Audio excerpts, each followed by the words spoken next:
Okay, in this tutorial we are going to go over how to create your own Magio effects.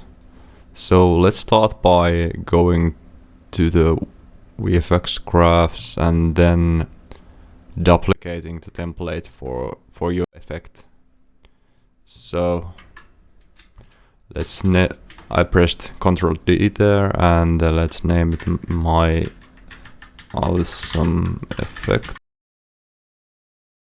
And do the basic thing in the VFX graph, so drag it in the scene, make it a prefab, then we can just delete that one. And here we have warrior, which is already converted, and then we don't want the flame, we want our own effect. So select effect prefab, drag and drop there.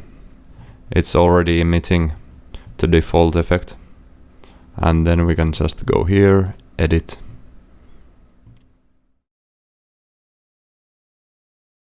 and here we have the basic VFX graph.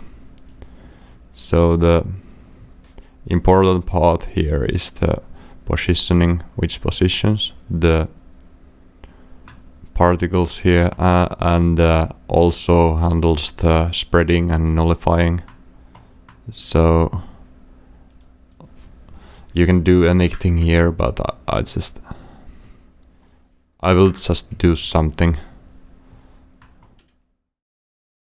Okay, but yeah, you get the twist here, so you can just start doing your own effect from this point on. Thank you for watching and have fun.